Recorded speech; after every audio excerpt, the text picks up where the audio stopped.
Assalamualaikum warahmatullahi wabarakatuh. Selamat datang di channel Warkop Tekno. Kali ini kita akan belajar perulangan menggunakan Vue.js. Di sini saya sudah membuat file perulangan.html. Kita buka saja menggunakan Notepad.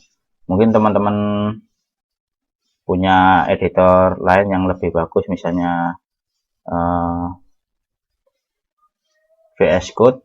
Teman-teman bisa pakai. Di sini saya menggunakan yang sederhana saja, menggunakan Notepad++.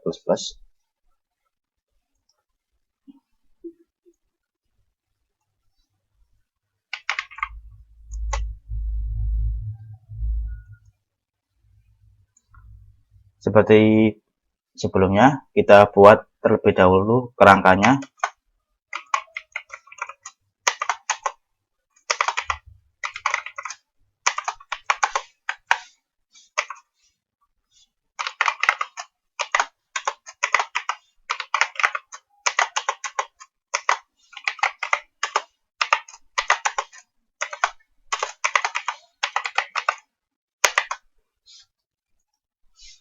Kemudian kita beri judulnya, yaitu perulangan.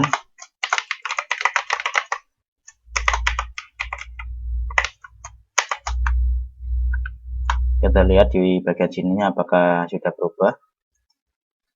Baik, judulnya sudah masuk. Kemudian kita pasang script Vue.js-nya. Kita bisa dapatkan link CDN-nya dari halaman dokumentasi Vue.js. Kita copy saja langsung.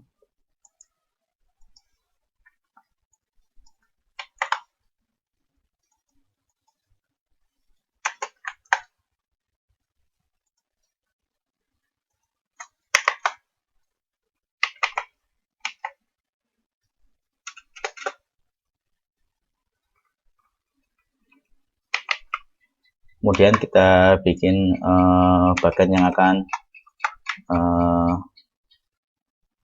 diisi oleh script Vue.js-nya. Kita beri ID-nya app seperti sebelumnya, atau teman-teman punya ID yang lain yang teman-teman inginkan, bisa dicoba-coba sendiri.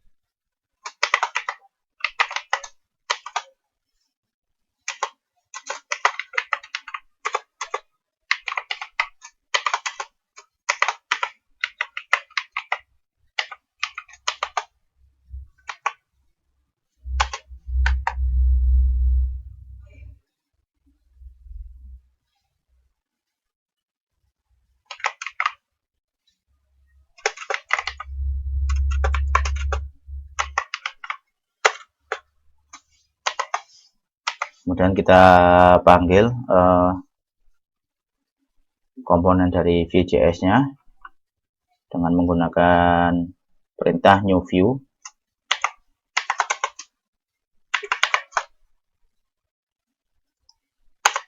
Kemudian kita isi elemennya, karena di atas kita menggunakan ID aplikasi. Kita beri tanda pagar sebagai tanda bahwa yang akan diisi adalah ID. Kemudian ID-nya app, ya isi app. Kemudian datanya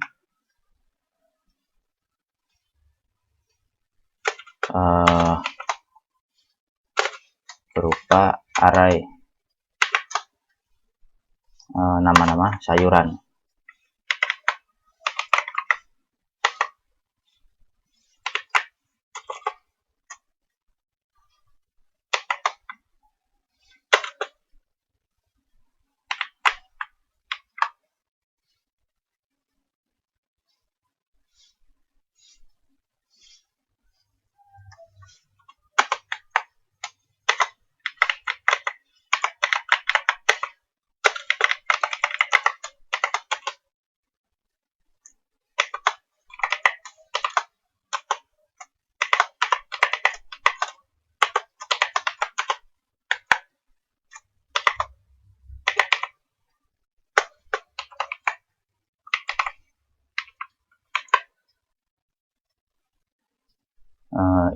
adalah fungsi atau kalau di dokumentasinya disebut dengan direktif. Untuk perulangan kita menggunakan direktif v-for. Nama in sayuran.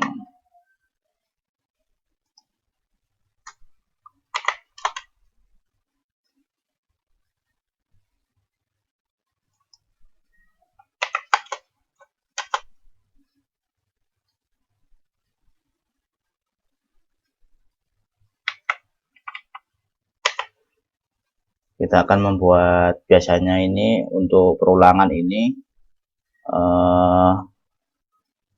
data itu diambil dari server berupa, kalau data mentahnya biasanya JSON. Kita simulasikan di sini data JSON seakan-akan dari server.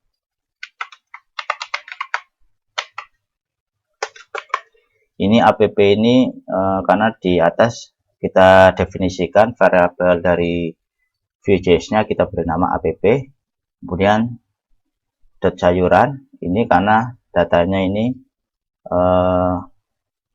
namanya data dari nama dari datanya adalah sayuran. Kemudian mau kita isi dengan data JSON. Kita ketikkan JSON.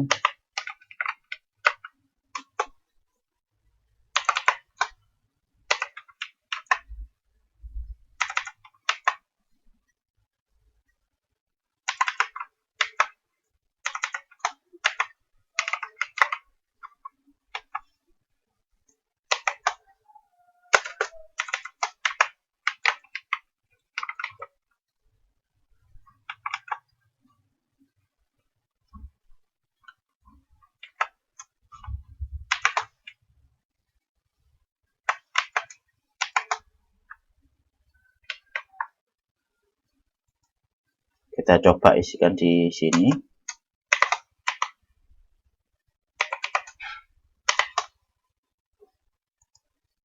Jadi nama in sayuran ini maksudnya sayuran ini diambil dari sini. Kemudian ini kan bentuknya array, kita lakukan perulangan, kita ambil datanya satu persatu, kita masukkan ke dalam variabel nama.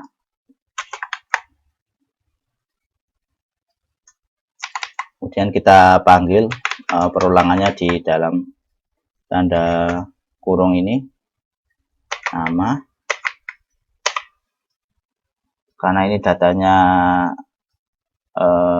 adalah teks, kemudian kita panggil nama.text. Kita coba apakah sudah berhasil. Ini baru satu perulangan. Nah, sudah masuk wortel.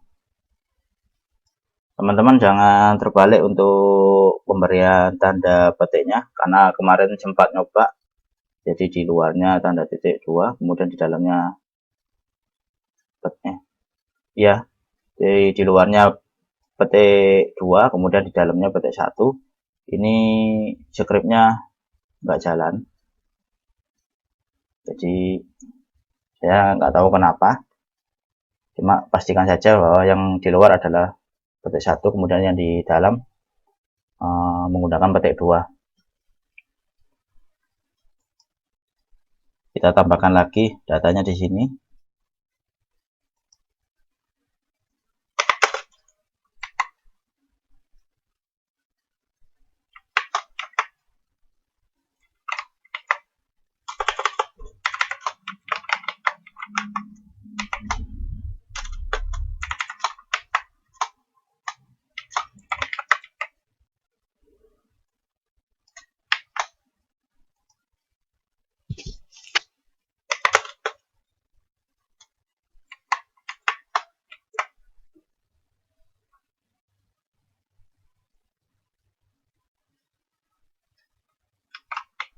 Kita coba tanpa menggunakan petik bagaimana hasilnya.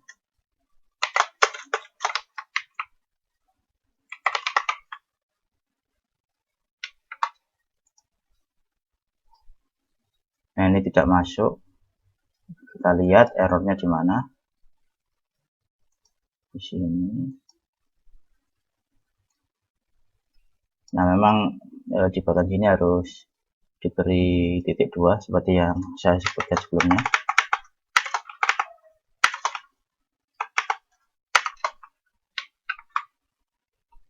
Kita coba refresh kembali. Nah, mungkin untuk format dari JSON-nya mungkin harus menggunakan tanda petik 2. Jadi kalau tanpa petik ataupun petiknya 1 akan ada error di bagian baris ini.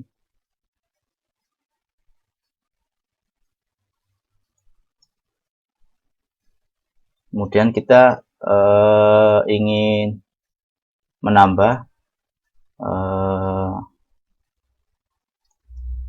data dari macam-macam nama sayuran, namun kita ingin user yang menginputnya sendiri.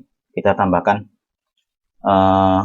inputan dan buat tombol untuk menambah atau memasukkan ke dalam data sayuran.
Nah, kita ingin user menginputkan nama sayuran.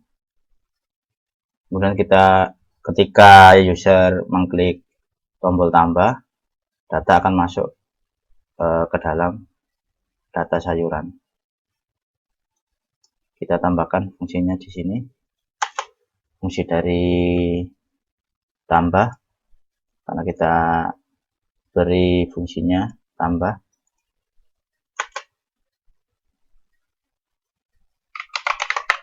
Function tambah.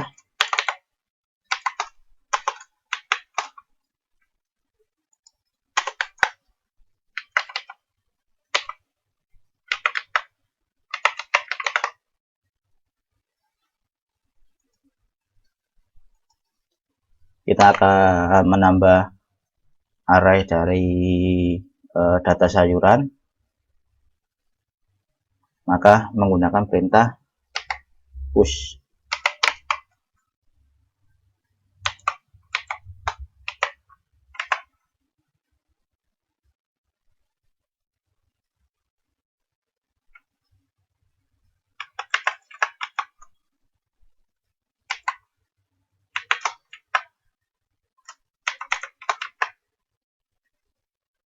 Kita sesuaikan dengan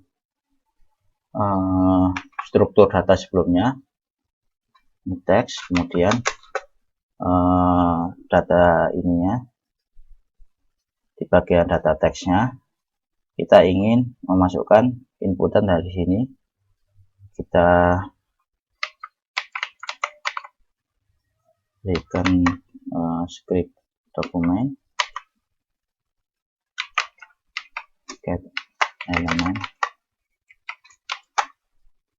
by ID, karena ini menggunakan ID di atasnya, dan ID-nya adalah sayur, value.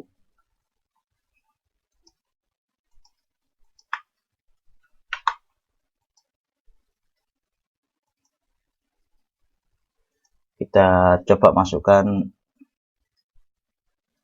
sebuah nama sayuran, misalnya bayam. kita klik tambah. Nah, data sudah masuk, dan ini setiap terjadi perubahan di data sayuran, maka Vue.js akan merender ulang bagian dari perulangannya di dalam div app ini, tanpa perlu kita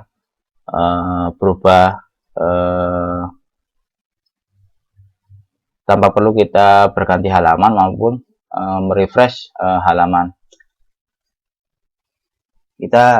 Selanjutnya kita ingin ketika klik tambah ini harusnya kosong ya inputannya. Kita tambahkan lagi di sini.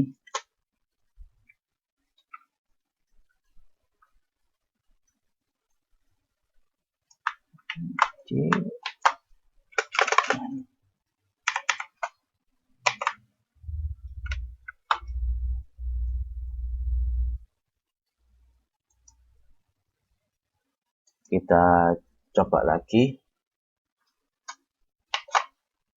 Bayam. Nah, ini sudah kosong, bisa kita inputkan lagi, misalnya kentang. Nah, ini teknik yang sederhana, namun mungkin sering digunakan ya. Jadi untuk ketika menarik data dari server, kemudian kita ingin menambahkan data baru, kita bisa menggunakan fungsi atau direktif v-for. Tujuannya agar lebih interaktif ya.